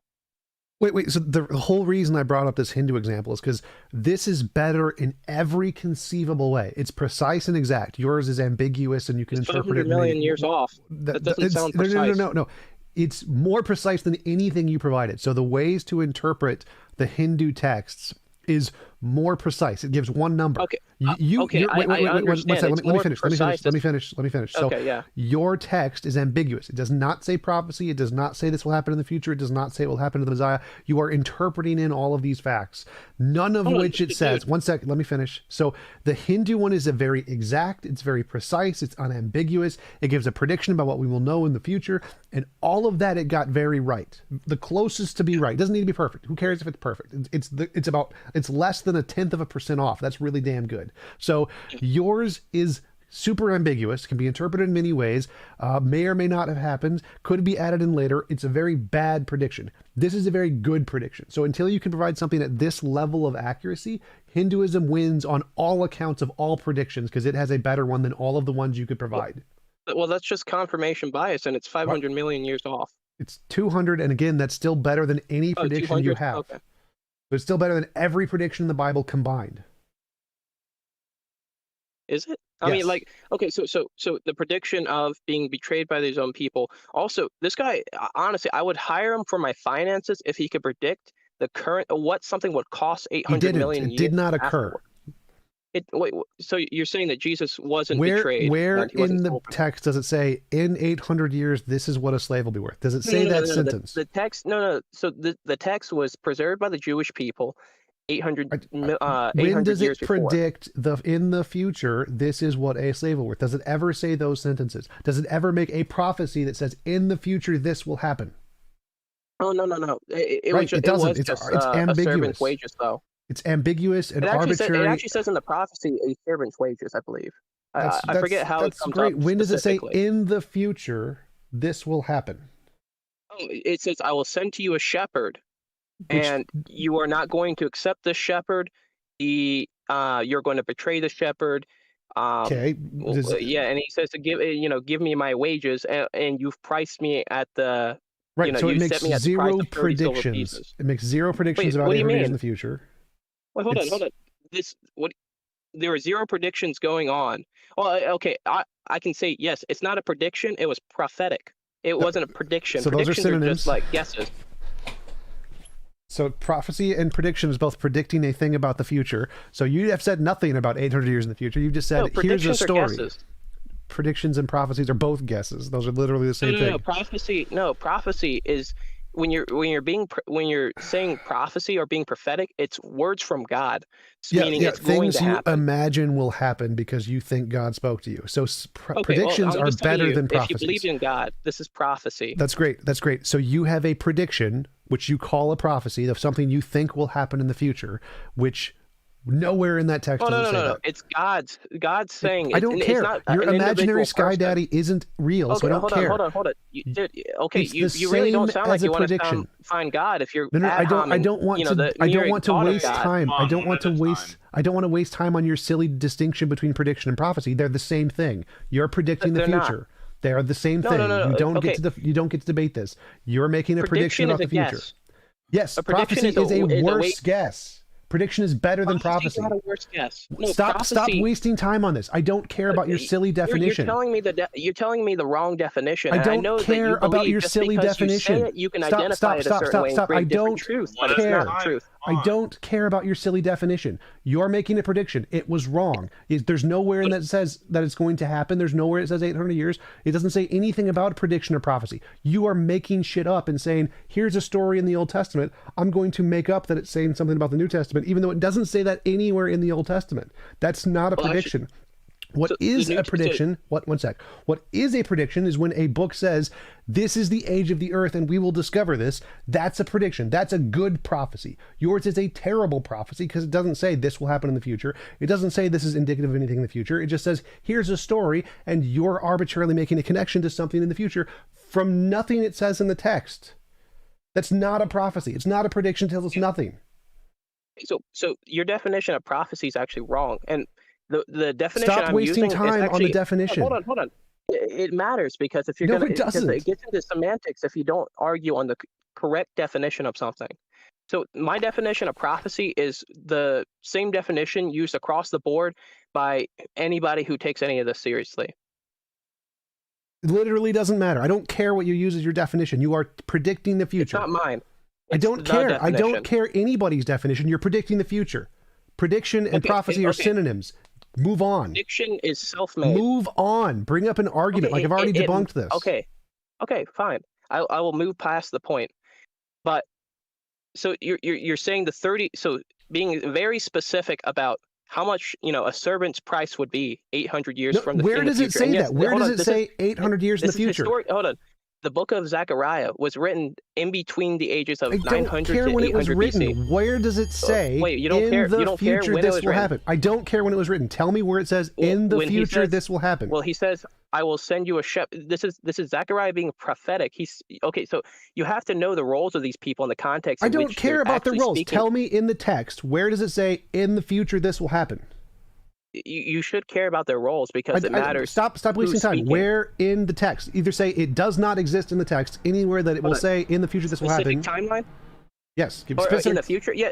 It says, I will send you a shepherd. Which says nothing about it's future speaking. It doesn't tell you when. Okay. So I will send you a shepherd sometime in the next 10 billion years, and if that happens, then congratulations, my prophecy is fulfilled. Yeah. That's how garbage your prophecy is. And this is two people speaking. In the book of Matthew, it actually references back to Jeremiah. You've skipped over the point here. So if all it says is, I will send you a shepherd, I can say, I will send you a check, or somebody will send you a check from my family. And if that happens in the next 800 years, my prophecy's been fulfilled. No, that's a garbage prophecy. That is not a prediction. It's not precise. Yeah. The Hinduism one is precise. Yours is not. Yours is garbage. Well, in the New Testament, Jesus actually, he's been called the shepherd. He calls himself the shepherd. So? And that he's okay. Well, I mean, okay. So what exactly are you looking for here? Because precision. It seems like you're just shutting down whatever's being brought up. Okay. So let me try to explain this again. So for a prediction to be a prediction or good one, it has to be precise. It's prophecy, prediction. Okay. Again, I'm using those as synonyms here. Whatever your prediction or prophecy is, it has to be precise. It means that you can't just say it's going to happen sometime in the future, because that's not precise. I can say you're going to find a guy named Bob if you walk to the left. Well, you walk to the left for 100 miles, don't find Bob. I say, oh, it's okay, keep going, just keep going. 200 miles, you haven't found Bob. Oh, just keep going. And eventually, if you keep walking to the left for over an infinite amount of time, you'll eventually find a guy named Bob. That is a terrible prediction because it has no stopping point. A good prediction is here is a number. I'm going to give you a number. It's either right or wrong. There's no keep looking until you find it. Your prediction is terrible because it doesn't give a precise date. It doesn't give a precise account of when this is going to happen. So it's just saying sometime in the infinite future this will occur. Not a prediction, not a prophecy, not good. Garbage. Hindu specific gives you a number, 4.3 billion years ago. That's very good, very precise, very good prediction. It's okay, 200 million years which is still better than everything you've said. Yeah, okay. I mean, that's your opinion because I'm telling you that's within the scope of your own reality, and that's only confirmation bias. If you cannot definitively prove the Earth is even 4 billion years old, or the solar system is 4 billion years old, I don't think you're understanding the point here. So one sec. So the point here is that for any prediction, one sec. So let me try to let me clarify. Correct. The Earth was not made 4 billion years ago. It's actually 4.5. Yes, it was. So hold 3.7. They're not correct on that one. So stop. 3.7 Stop. The point here is that if you make a prediction, every instance that it can be wrong. So if I say something will happen in the future, every time in the future it doesn't happen is a failed prediction. So everything you can interpret as the prediction succeeding, like if I say over the next 10 dice, a 6 will roll or something, each time it fails is a failed prediction. So if you say in the future, I'll send you a shepherd, if in the next year there's no shepherd, it's a failed prediction. The next year is a failed prediction. Next year, failed prediction. So this prediction has failed 800 times and then got it right once. So it's wrong 99% of the time. It's only Hinduism. wrong if they gave a timeline and the time was off. Stop. So in any prediction, this is why in science we don't accept these kind of garbage, ambiguous predictions, because they can be interpreted to mean any of those times. And so all of the interpretations that they interpreted them as 2 years later, 5 years later, those were wrong, which means the prediction, because it was ambiguous, which incorporated all those interpretations, was wrong 99% of the time. That's why predictions need to be precise. You need to give an exact date. So the Hindu prediction could have been wrong 4 billion times, but they gave an exact number. They said 4.3 billion. That was really damn close. So they gave an exact number, and that exact number only has one interpretation. Yours has a million interpretations. So because yours has a million interpretations, 99% of them are wrong. That means your prediction is 99% inaccurate. Their prediction was that's on the wrong. Wait. So their prediction, which gave a single interpretation, and that single interpretation was very, very close, means theirs is a very good prediction because they had a single interpretation, which was close. Yours has a million interpretations, 99% of which are wrong, and so yours is a worse prediction. So the prophecy that was revealed didn't have a timeline on it, so you're arguing by the wrong metrics. No, that's the problem. That's the whole point, is that if yours doesn't have a timeline, there are infinitely many interpretations, most of which are wrong, therefore the prophecy is ambiguous and not a prophecy. But that's your own subjective terms with it, because no, if that's it's just the if definition. it's not giving a specific timeline, then you're arguing on the wrong metrics here. No, that's the point. It's telling you what will happen, not what time. Fib, the thing that makes a prophecy, one of the attributes of prophecy is its accuracy. Okay? Yeah. So the problem being is that, like TJump said, if I make a prophecy and then I allow for infinite amount of time, no time limit for this prophecy to come true, I just say it will come true in the future, then it essentially means the longer the time, the more time that passes, the more opportunities present themselves for this occurrence to occur, for basically the thing to happen. It's like saying there will be a great earthquake, or even better, Yellowstone volcano will erupt. I'm making that prediction, but when will it happen? No, I'm just saying it will happen. Well, it could happen tomorrow. It could happen in the next 100,000 years. Now, and I know it's a possibility that it could happen because it's not outside the realm of reality. The volcanoes erupt. Yellowstone is a caldera. It will erupt in the future, but I'm not giving you a time. So if I simply say it will erupt, I know it's possible that it could erupt, and then I don't give a time frame. It could be any time it could erupt. Is that a prediction? That's the point. Yeah, I understand what you guys are arguing on. TJump was saying if in Zechariah it had simply said that there will be a man in this amount of time, like 800 years from now, who these things, and his name will be this, and he will do this, and he will be betrayed, and this is what will happen, that would be one hell of a prediction. Yeah. But that's not what happened. Yeah.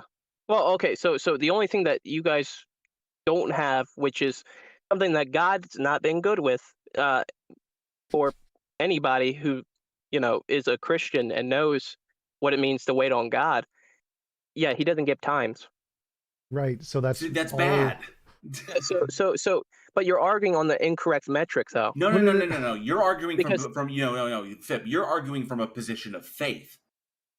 And we don't have faith in the evidence that's been revealed. That's right. And the evidence has, and we're telling you that upon critical examination, it has not been revealed.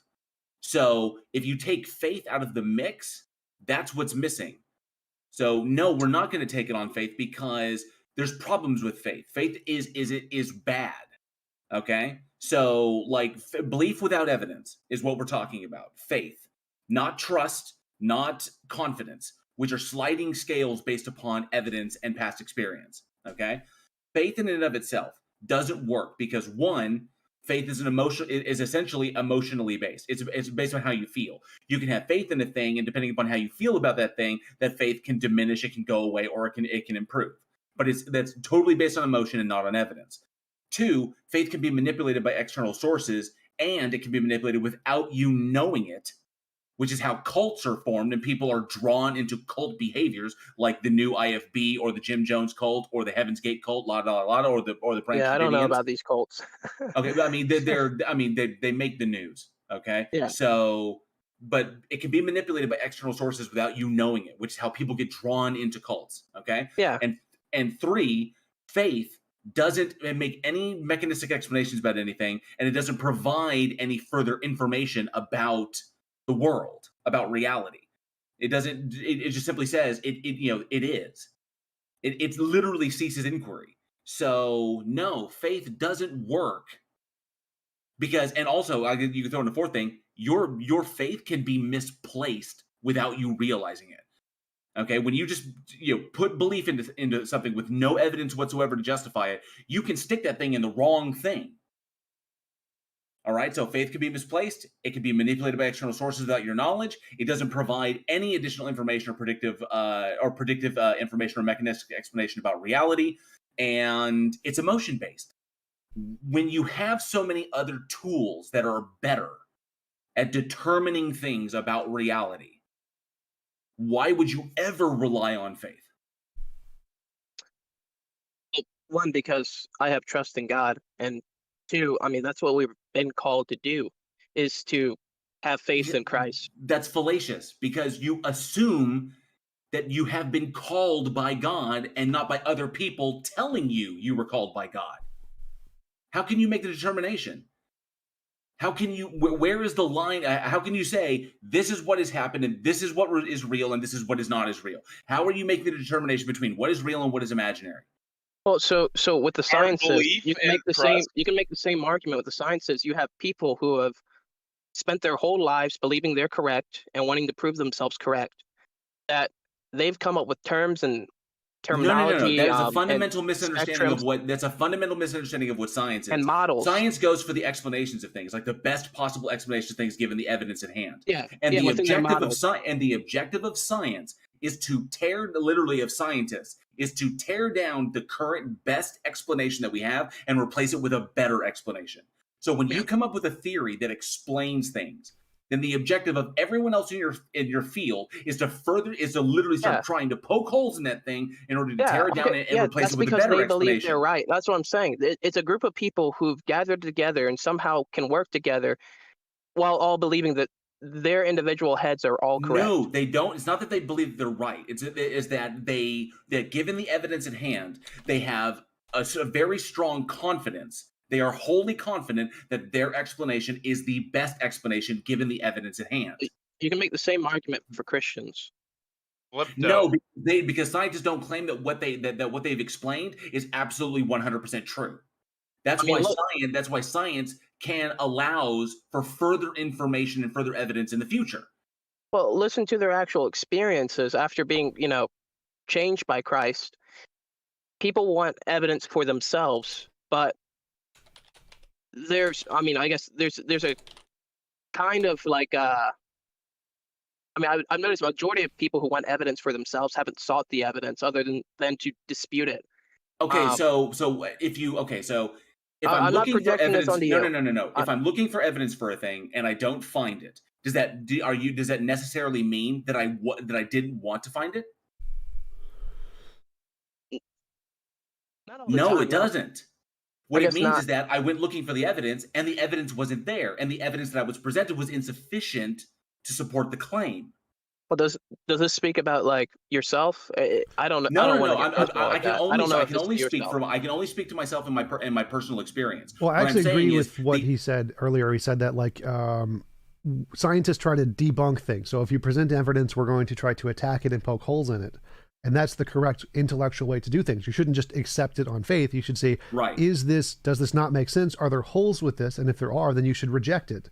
So yes, I agree that what we do with evidence when you present it is try to take holes in it, because that's the intellectually honest way to do it. That's why science works, is that it tries to disprove things. It doesn't try to accept them because you believe them.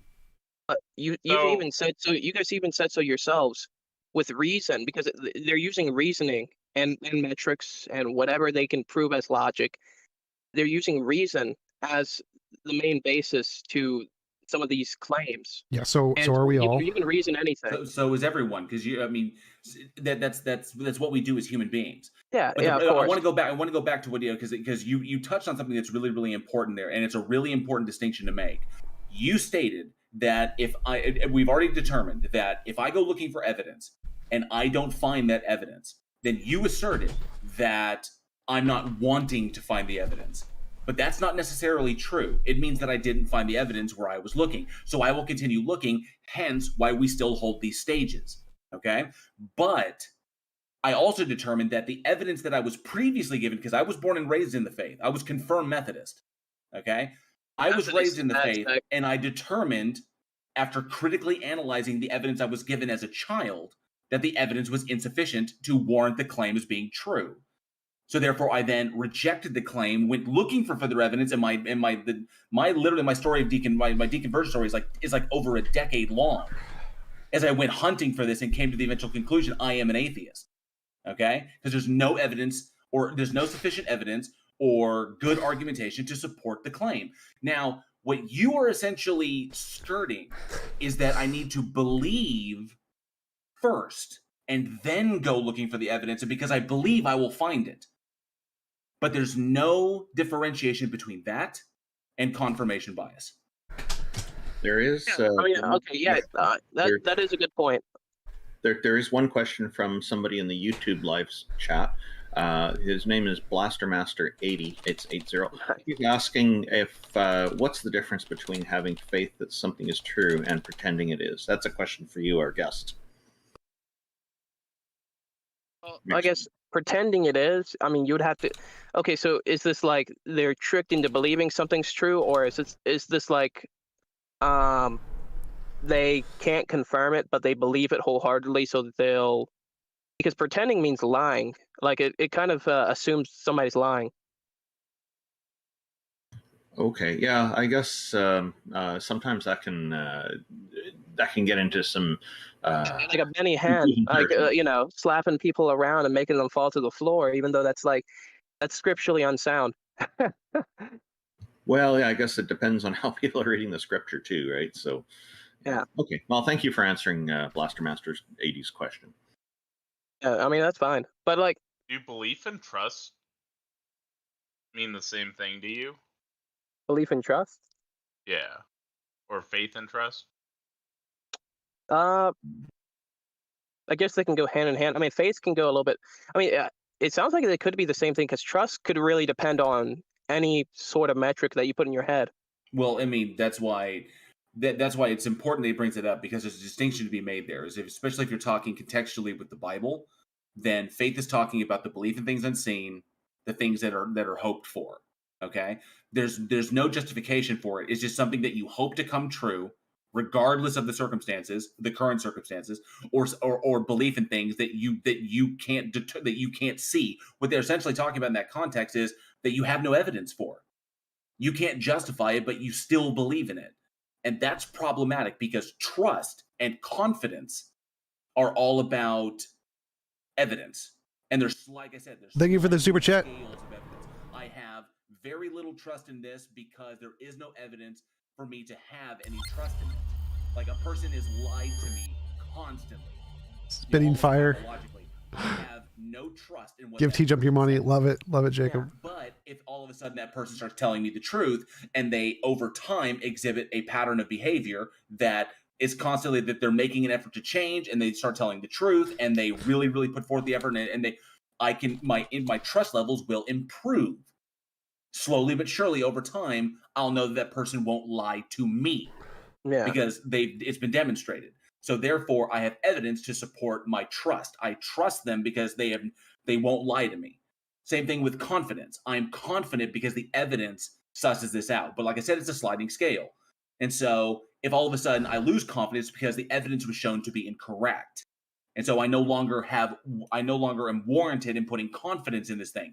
If I did maintain that confidence in lieu of the evidence, then I would be just essentially being, well, I'm holding on to it because I want to. That's serving some psychological or physiological utility for me. That's intellectually dishonest. Yeah. Okay. Yeah, that is. But if you were to take an actual instance where within, I guess, your sect of religion, and it was confirmed, and you weren't trying to confirm it or anything like that, like, because it even shows in scripture that Peter tried to stop the Romans, both while saying that Jesus shouldn't do what he was, what he knew was going to happen, and him trying to fight back the Romans. So, I mean, and there's even instances where it shows, the disciples were afraid. They had distrust. They didn't have 100% faith. Even one of the disciples who didn't even believe Jesus resurrected until he actually, Jesus revealed himself to him. So it's an understandable human commodity.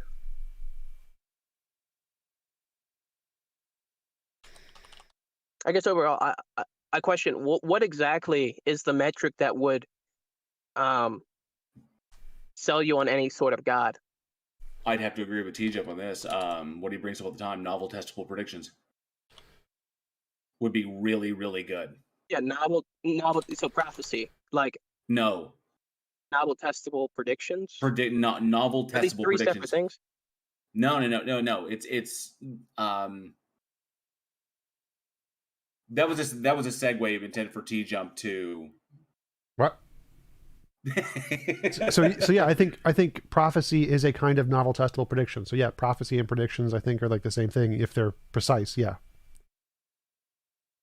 Okay, and so testable and repeatable go into that in my eyes. Well, okay, so what are the testable? You mean like somebody has witnessed it, or well, testable just means like confirming the prediction. So like doesn't mean confirmation within our timeline. Yes.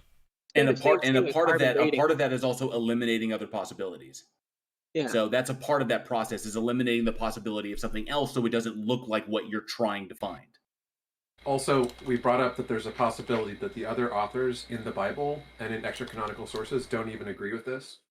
Luke and Acts, which were written probably about 10 years after Matthew, do not mention the price. They say a price was agreed, but no price is specified. Because that's their own testimony. Right, but what you're saying is that the Bible should be enough evidence that this is the case, but even the Bible itself doesn't agree that this is the case.